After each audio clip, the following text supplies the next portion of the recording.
Bienvenidos. Hoy vamos a meternos a fondo en un tema que tela. Es una reflexión teológica de un autor, Josué, que parte de una frase del apóstol Pablo que seguro que suena. Yo planté, Apolos regó, pero el crecimiento lo ha dado Dios. Y la verdad, leyendo esto, la misión hoy es intentar desentrañar qué significa de verdad ser un líder espiritual. Claro. Porque hay una tensión ahí, ¿no? Entre el esfuerzo humano y la soberanía de Dios. ¿Dónde acaba nuestro trabajo y empieza el suyo? Vamos a explorar esa línea finísima entre ser un simple siervo y el peligro, que siempre está ahí, de acabar siendo una celebridad religiosa. Es que has dado en el clavo con la palabra tensión.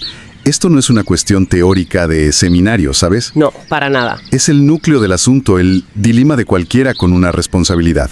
El texto de Josué nos pone delante del espejo y nos hace una pregunta que muchas veces evitamos. ¿Cuál? Cuando las cosas van bien, cuando hay crecimiento, ¿quién se lleva la gloria?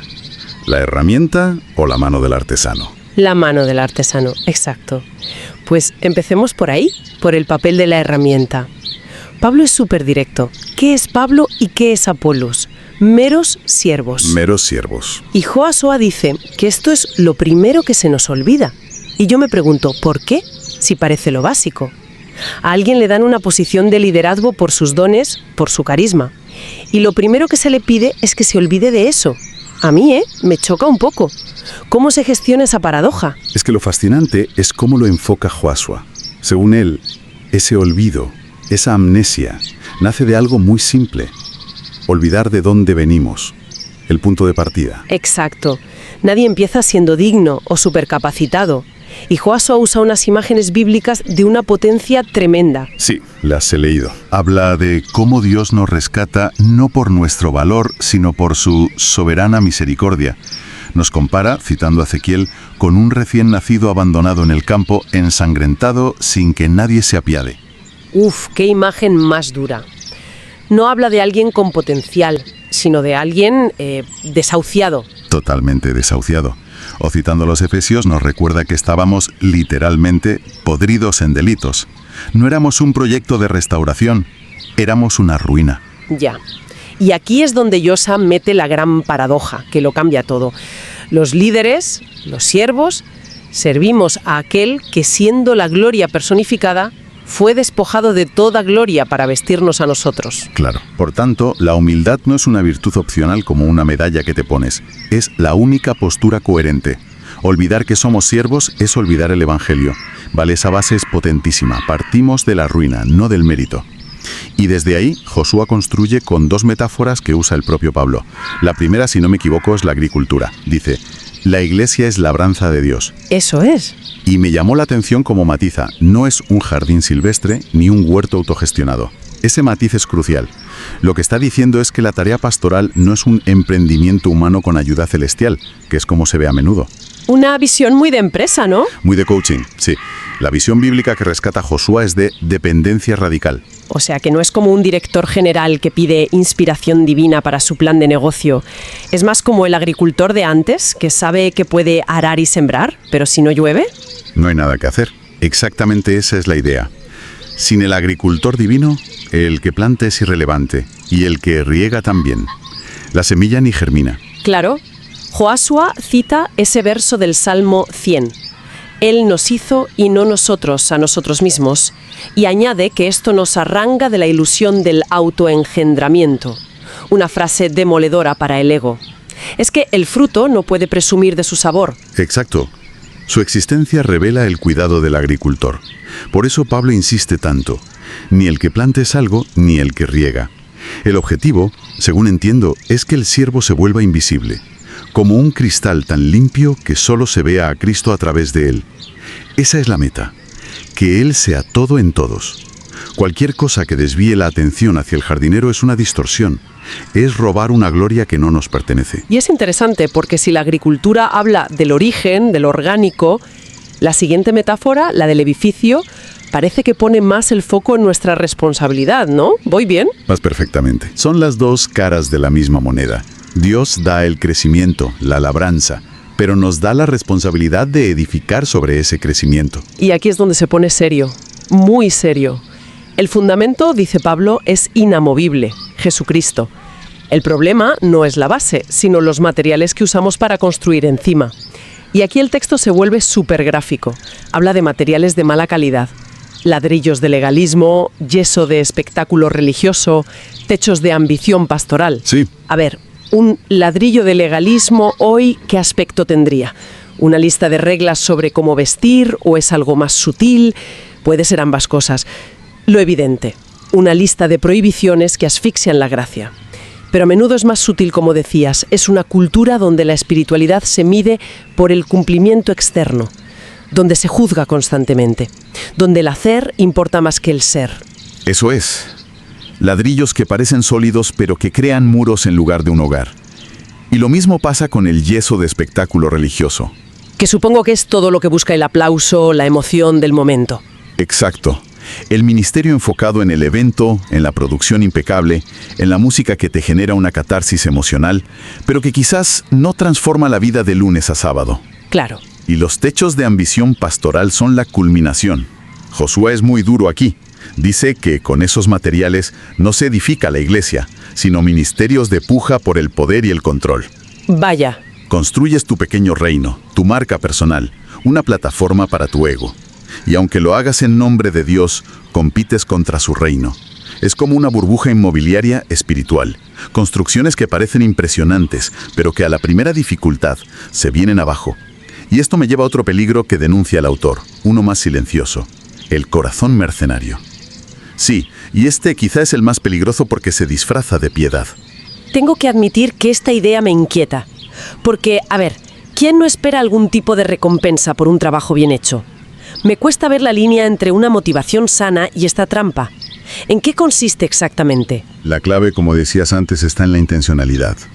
El corazón mercenario, según Joshua, transforma la santidad en un mercado.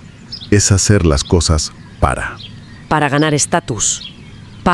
para conseguir un título, para asegurarte una recompensa, incluso una recompensa celestial mal entendida. Es servir con un ojo puesto en el beneficio personal. El texto cita a Isaías, que ya denunciaba a los líderes que van tras las recompensas mientras se olvidaban de los necesitados. Pero es que el propio Pablo dice, y Joshua lo recoge, que cada uno recibirá su recompensa conforme a su labor. Suena contradictorio, ¿no? Ahí está el matiz fundamental. La recompensa divina existe, claro que sí, pero no es un trofeo para el ego. Vale. Joshua lo explica de una forma brillante. Esa recompensa no corona el éxito visible, ni la popularidad. Corona la fidelidad al fundamento. O sea, premia la calidad, no la espectacularidad. Exacto. La pureza de los materiales. Y aquí es donde vuelve a la metáfora del edificio de una forma aterradora. Con la imagen del fuego. Exacto. Toda obra será probada por el fuego del juicio de Dios. Y lo que se ha construido con un corazón mercenario, con yeso de espectáculo, se va a consumir. Se hará cenizas. Qué fuerte. Como dice Josué, no sobrevivirá a esa conflagración porque nunca tuvo sustancia eterna. Solo el oro, la plata, las piedras preciosas, que representan una obra hecha con fidelidad y pureza de corazón, solo eso permanecerá. El fuego como el test de calidad definitivo. Da mucho que pensar. Y creo que todo esto nos lleva al punto que para mí es el más radical de todo el texto, lo que Joshua llama la ley del reino, basándose en las palabras de Jesús sobre el grano de trigo. Sí. El grano que no cae a la tierra y muere queda estéril. Cuando lo leí pensé, esto va en contra de toda lógica del liderazgo moderna, que te habla de crecer, de expandirte. Totalmente. Es el principio operativo del reino de Dios y es una inversión completa de los valores del mundo. Es lo opuesto, y Joshua lo aplica sin anestesia al liderazgo. El líder que no está dispuesto a morir a su orgullo, a su agenda personal, a su necesidad de ser visto, ese líder, dice el texto, jamás verá el fruto eterno. Puede que consiga números, edificios, Claro. más seguidores en redes sociales, pero no verá el tipo de fruto que perdura. La esterilidad espiritual es la consecuencia de un yo que se niega a ser sepultado. Y para ilustrarlo, el autor usa otra imagen de Pablo que es de una intensidad increíble. De la carta a los Gálatas, cuando habla de sufrir dolores de parto hasta que Cristo se ha formado en los creyentes. Uf, esa imagen es brutal. Porque fíjate que el verbo no es enseñar, mentorizar. No, el verbo es sufrir. como en un parto. Es una agonía. Y aquí Josué nos lanza una pregunta devastadora. ¿Es esta nuestra agonía pastoral? Vaya. Porque el trabajo no consiste, como él advierte, en formar pequeños clones de nuestro estilo. El verdadero trabajo pastoral, el que se alinea con esa ley del reino, es parir a Cristo en otros. Parir a Cristo en otros. Es un proceso doloroso, sacrificial, donde el líder se desgasta para que sea la vida de Cristo la que se forme en los demás. Es un acto de entrega total. Es un cambio de perspectiva de 180 grados. Y para ayudarnos a digerir esto, el texto no acaba con un plan de 5 pasos. Termina con 2 preguntas, que son casi un examen de conciencia. La primera: ¿estoy cultivando mi nombre o el nombre de aquel que me llamó de las tinieblas a su luz admirable? Es una pregunta que desarma. Totalmente. Te obliga a mirar tus motivaciones reales, las que no publicas. Fíjate que la pregunta no cuestiona la actividad, sino la motivación. No pregunta, ¿estás trabajando mucho? Pregunta, ¿para quién es la gloria? ¿Quién es el beneficiario final de tu esfuerzo? Va directa al corazón, sí. Sin rodeos. Y la segunda es igual de directa. ¿Con qué materiales edifico el templo del Espíritu? ¿Oro refinado en el fuego de la cruz o madera podrida de tradiciones humanas? Y esta va a la calidad, a la sustancia.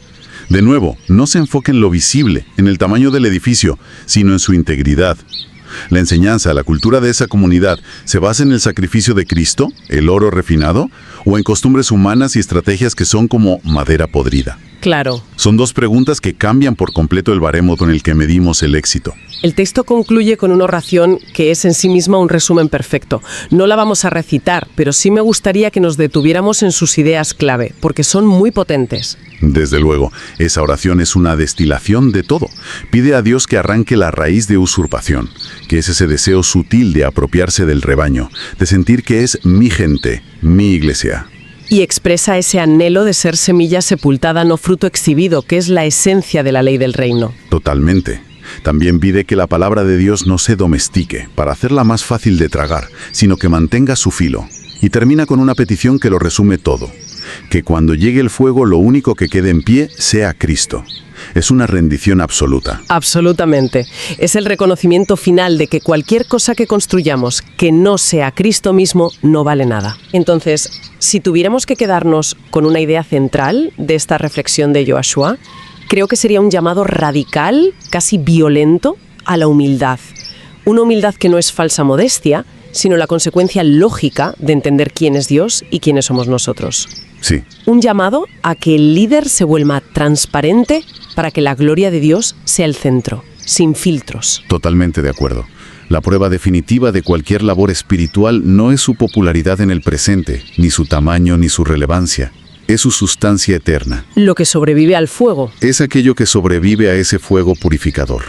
Todo lo demás, por muy impresionante que parezca, el texto lo llama heno, hojarasca, combustible para el fuego. Es una llamada a construir para la eternidad, no para el aplauso. Pues nos deja con muchísimo en lo que pensar.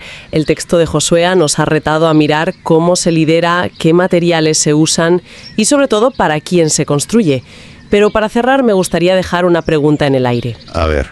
Hemos hablado de cómo liderar, pero ¿qué pasaría si aplicáramos este mismo escrutinio a cómo elegimos a quién seguir? ¿Cómo se puede aprender a distinguir entre una obra construida con oro y una que solo brilla por el espectáculo mucho antes de que llegue el fuego a probarla?